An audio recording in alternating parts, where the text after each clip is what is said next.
Hello everybody, welcome to the Daily Uncut. It's your boy CHARLIE, Charlie, the only light skin layer you'll ever see, they will ever be, and will only be. What up, kama kawaida, Zacchaeus, in short, Zach. First of all, Zach, I do appreciate for you showing up, and I appreciate for the support, for always standing to back me up when it comes to certain topics, and you showing up, that's a very big... Thank you for having me every day.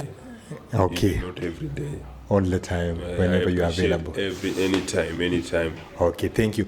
Either way, I was looking at the debates that were happening on the previous days. For instance, the gubernatorial debate and the deputy president debate.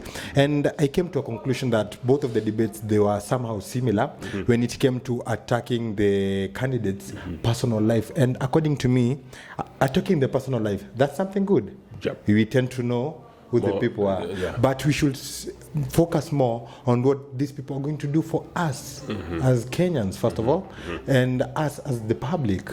Yeah, so according to you, when you compare the two debates, did you notice that there was something similar between the both of them? Yeah. They were similar to the Nairobi gubernatorial debate. But first of all, I say big up to Gachagua. Because to me, I didn't knew that guy can talk fluently like that at the podium. Me personally. You personally thought he couldn't talk. Me personally, I thought he couldn't show up. That's one of the things that I thought that this guy couldn't show up. He won't show up, yeah. But all in all, the debate was okay, good, though it was more personal life. In some instances, they were talking more personal life, yeah. Yeah, so like let me say this, as we are nearing a week to the presidential debate, I would like for the moderators to focus more on the things that are affecting us as a country in general, because both of Raila and Ruto, they've been in power for more than 20 years. That's one thing we're supposed to know, for more than 20 years. And it's high time we start asking ourselves the big question, what have these two guys done for us? You know, me, I'm looking at a scenario where the moderator can make the questions more of public, more personal life. But it is up to those who are being interviewed, the presidential candidate. They can twist the questions to more personal. Because you can't interview me and expect me to talk more public than more of me. Yeah, because I need to say what I have vis-a-vis what I'm going to give the public. Okay. Either way, I was there was something that was bothering me yesterday. I saw a few posts, people calling other people fake friends. Yeah, it's not good. First of all, we met. We talked, we bonded. Then all of a sudden you decided to ghost me. I didn't ghost you, I decided to reach out, but you tended to snub me. So after a while, when the problem knocks at the door, you tend to come back and look for my help. And I'm wondering, for like, let me say this, 6 months, you've never talked to me. Then a problem hits once, you want us to start reconnecting, you want me to give you my best, to give you my all, as if I'm najipendekeza. How do you see that when it comes to people calling themselves your friends, when it comes to such matters? You know, friendship, it depends on what grounds or what terms that your friend came on board. Maybe alikuja ile time ulikuwa hapa. Wengine walikuja kama uko chini, wengine wakakuja chini. So ina depend na on what board did they came as your friends. Let me say this, walikupata ukiwa kwa situation gani ama ukiwa which position? And kwa friendship, this word of you owe me something. For friendship, you shouldn't be there. Okay. You can be my friend, send it for my best day. Then in a situation where you don't idea every day, every now and then we're on idea. You don't count how many times you have helped me. If you are my friend, you're supposed to always be there for me. You be there. You give by heart. You give by heart. So according to me, I tended to sit down and look at this thing in a certain angle. For instance, when it comes to matters friendship, let's start defining our friendships. For instance, kama wewe ni beshte yangu wa clubbing, let it stick there. Kama wewe ni beshte wangu like let me say this, talking, let it stick there. If you're my friend when it comes to matters personal life, let it stick there. I can't mix friendship ya personal life na clubbing friend. So unataka kusema kuna friendship, kuna friends who a certain scenario. Yeah, kuna like let me say this, you are supposed to categorize them. So, but I thought friendship, a friend, if you call somebody a friend, welcome. You know, every angle. Like let me say this, there's some friendship that they're supposed to end at the door. For instance, you and your neighbor, we just wave hands, that's it. For instance, when people tend to be friends with guests. So in short, we should have categories of friends. Categories of friends to avoid disappointments. And do you think it's better to ghost a friend? I have an example. Nilikuwa best yangu. He was staying in Lakisama, not like Kasarani. He was staying in Jotsaga. So there's this term tunatumianga, we go incognito. Incognito, I mean, unapotea, you go and find yourself. Who are you without your friend? So kuna time alini ghost. Like, for how long? 8 months. 8 months. Okay. By that time, tulisoma na yeye KCA. So by that time, alikuwa anafanya kazi na ni distributing company kama accountant. Mimi nilikuwa taski. So in the process, kumbe alini ghost, but alikuwa na problems. Which alishikwa mpaka kitu 5 months akiwa he was arrested. He was arrested for 5 months. 5 months. And you never talked. Okay. You never talked for 8 months. So the previous, before he was arrested, you had 3 months to bond. No. Those 5 months at the arrestio, it go between these 8 months. Yeah. So the first 3 months, he never bothered to check up on you. When we go incognito, it's something for us. Tunafanyanga. When you go incognito, mwenye ameenda ndio anaanza kuongea after hashamaliza finding themselves. Okay. Right. So I can call it a hibernation. Ndio. Kumbe huyu jamaa alikonga jail na mimi sikuzua, unaona. Okay. So after 8 months there, he reached out tukaongea, then akakuza. You know that time when alitoka jail, he lost his job, nyumba yake, unaona. So hakuwa na starting point. So I had to house him, unaona. Ndio apate dutini. Mimi sikuangalia ati this 8 months. Okay. That's your guy. That's your guy. But when it comes to matters women, because women, they're the first people to seek favors. They're the first people to ghost you, and they're the first people to seek favors. How do you view that? I call them gold diggers. You call them? Gold diggers. Gold diggers. Because whenever you want something from me, but you're not my friend. Okay. Like unazana na dem, yeye ndo anakuacha, then after sometimes anakupigia anasema I need some favors. As if you own him. You own her that favor. Okay, is that something good? No. With friendship, you need to not to owe someone unless you define that friendship. Nikikupatia hii kitu, you owe me. Nikikujia, you give me. Hapo there are certain rules umeweka ya friendship. Vile umesema you should have categories of friendships. So hapo kuna rules and regulations set to govern the friendship. Just to avoid quarrel and disputes. So there are supposed to be rules and regulations to ensure that things don't go sour. But kuna wale friendship through thick and thin, tumesoma na yeye, tumehustle na yeye, unaona. We have lived with them. You know, friendship with no boundaries, and friendships with no boundaries. So before, let's start defining these friendships. Friendship with no boundaries. So these are the type of people who play which role in your life. Let's start from there. Wanasemanga blood is thicker than water. That's family.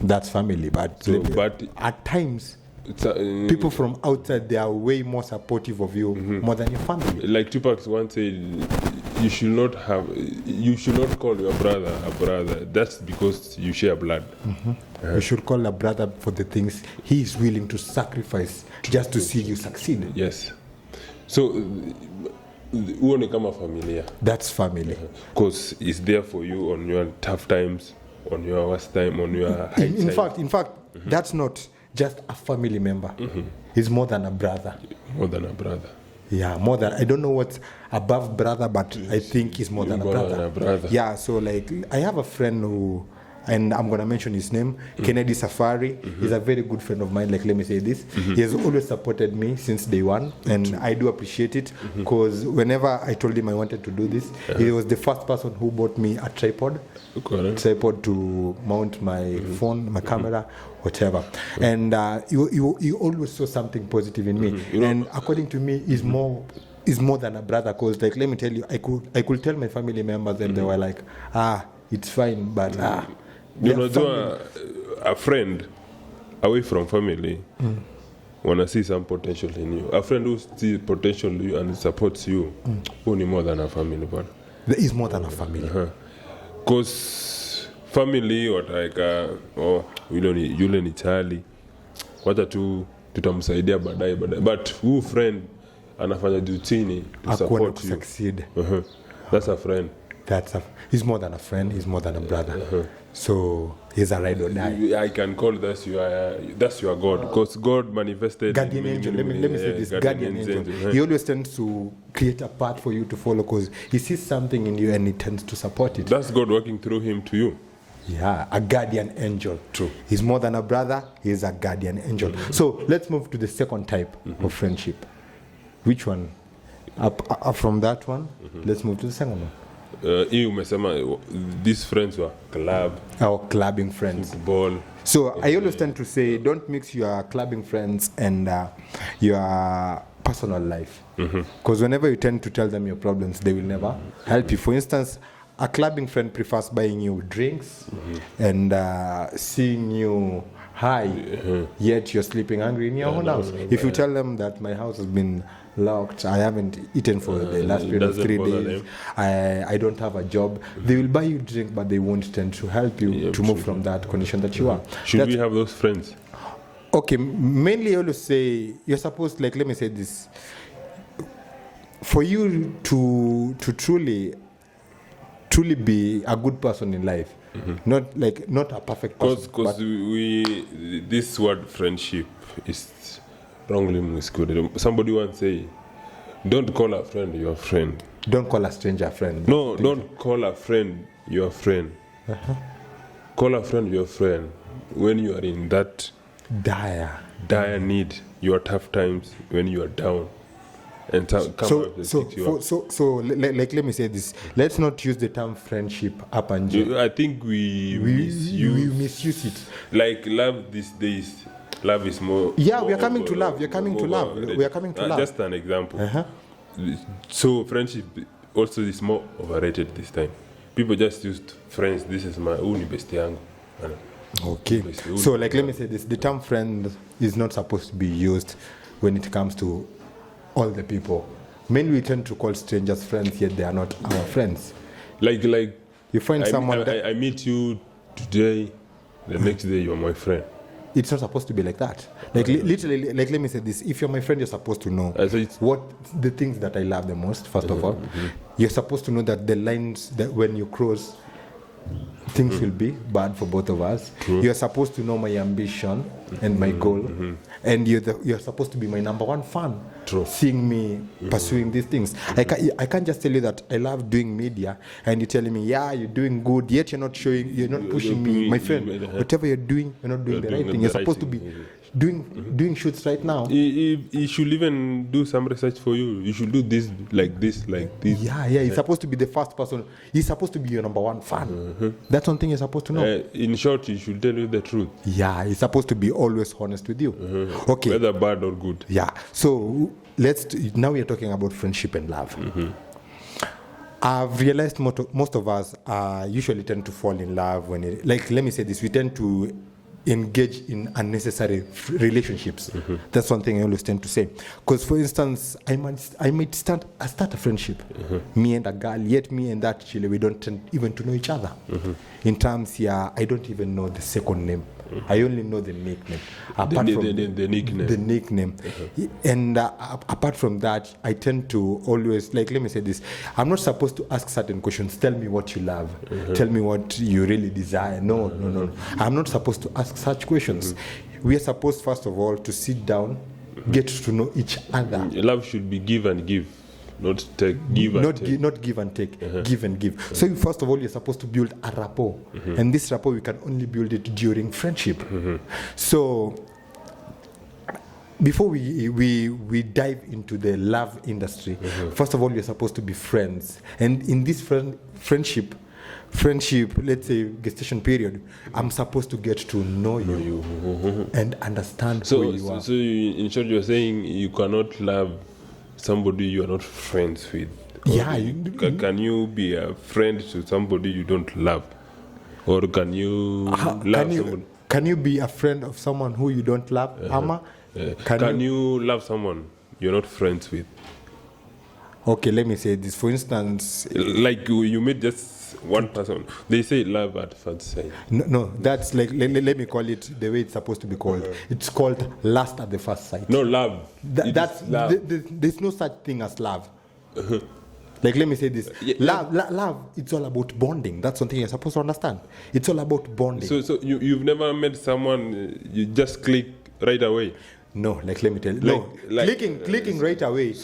We can only click right away if we get to talk, first of all. Sorry to use this example. Women sometimes tend to hate someone even without knowing them. Thank you. And then when they get to know them, they're like, whoa, why did I have such an hatred on him? So, like, in short, there is love at first sight. No, there's no love at first sight. Lust. This love, let's put it down first. This love, true. This lust, and this a crush. So the thing that you, like, let me say this. I see you, then I'm like, whoa. I wanna bag that one. True. That's crush. I want to be with that to be with that person. After being with that person, then you realize that kumbe, we were not supposed to be together. No. I love this last. This is where you see big ass, big titties. Man, I want to smash that thing. That's last.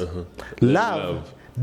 That's where you realize that we have so much in common. First of all, we have a bond. Have you ever noticed that whenever you think about someone, and the same person is thinking about to what extent do you think you can have a bond with someone? Because me, to my thinking, let's say you love sports, right? Yeah. Then you see a woman who loves sport. Then you see what she does. Thank you. No, you have just emphasized the word. For the first time. Not the first. Like, let me say this. You can't know all these things during the first day. Let me finish. Okay. Let's say, like us, we like watching football. Yeah. Me and you are super big fans of football. So you go to the hall, then you see a lady. You support Manchester. Okay. Then the way she support Manchester, that's on the first day, remember? You saw her just the first day. The way she supports Manchester is the way you do. Then you just start, wow, I'm in love. No, I'm not in love yet. Like, let me say this. When it comes to things bond, like, listen to me. When it comes to matters bond, first of all, we gotta identify what we have in common. What do we have in common? The love for Manchester. You're a deep fan. That's a bond. Yeah. That's the first thing. Bond. Before we move to love, like, let me say this. During the friendship period, I will know the things that you love, and I will tend to work on them. So, like, let me say this. Bond, you can only build it with time. So to you, love is not an event, it's a process. Yeah, love is a process. It's not an event. That's where most of us go wrong. That's where most of us go wrong when it comes to. We want to summarize, like let me say this, a 2-month thing with 2 days. That's where we go wrong. Do you believe some people just find a woman first love, first woman, then they get married fast? Fast. I have a cousin, yeah. The first woman that she dated and she knew is the first woman. Okay. She's married. The first woman she knew. How long did it take for these two people to come together? Not the first day. How long did it take them for them to realize that we are supposed to be with each other? Marriage is a process. Yeah, marriage is a process. But meeting you and want to know you more, that's the process of the marriage. Yeah. But I cannot meet you if I don't know if they call it like or love. But me, I use love. I believe there's love at first sight. There's no love at first sight. I like you first, then I love you. Let me tell you, that's called fling. No, there's a difference. Fling. Yeah, then I'm like, now I'm not supposed to. That's what I'm saying. Fling is you see it, then after sometimes you realize it. I'm not meant to be with that. Yes. But love, you see it, you fall in love with it, but you go through it and you get married. That's love. It's rare, yes. I know it's love is a process. One thing you're supposed to know. Love is a process. Love is a process. It's first love. There's no such thing as love at first sight. That's called lust or either crush. No, there is. No. I'm telling you, how can I see you, then I just start telling myself, I love you. No, it's not supposed to be that. I'm crashing for you. That's one thing you're supposed to know. Love, I'm crashing for these you. These are things of the heart, right? The feelings. And the way you feel. Okay. Totally different to the way I feel, okay. right? Jumping to feelings. Do you just see someone today, then you start feeling like you love them? No. Feelings is built with time, first of all. Feelings, it's all about knowing this person more. Feelings, it's all about bonding with this person more. Some things. That's when you develop feelings. There's a saying, things just happen because they happen. They are meant to happen, maybe. They are meant to happen, right? Okay. We call them destiny. Yeah, we call them destiny. Let's go back to football. How long did it take you for you to fall in love with Arsenal? Let's start from there. My cousin was a supporter of Arsenal. So you saw it from your cousin. You saw it from your cousin. Then you decided we used to go to watch football together. Then I saw the way he was so passionate. He was passionate about Arsenal. Then all of a sudden you realized, okay, let me try this thing. The first time you tried, it was good. But before you developed a bond between you and Arsenal, how long did it take it? It's a process. Thank you. That's a bond. And bond. Like, let me say this. I'm a Manchester fan. I've been a Manchester fan since I was around 11 years. Currently, I'm 24. How many years? At first, let me say this. When I started supporting Manchester United, okay, it's a very funny scenario when I started supporting Manchester United. And the first time, I didn't, let me say this. The first time I started supporting Manchester United, they were playing against Manchester City. And we were thrashed 6. Literally 6. That's in 2011. Yeah, 6.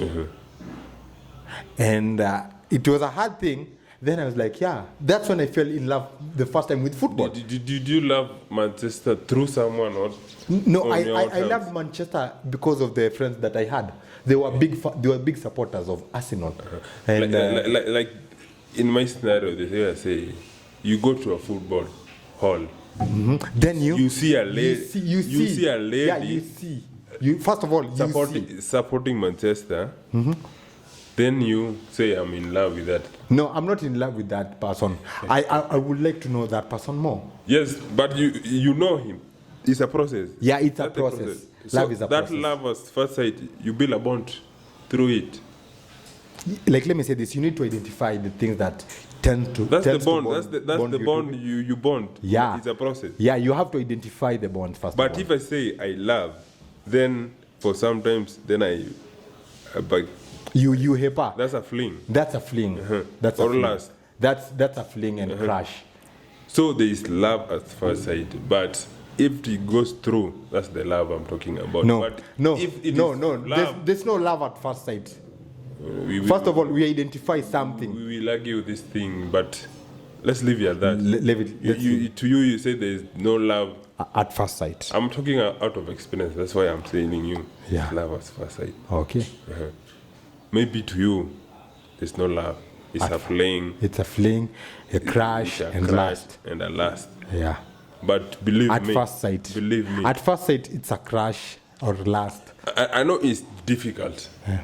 Like, for example, let's say in our society we are living now, these children we are bringing, our girls now. If I tell you can get a virgin girl now, It's impossible.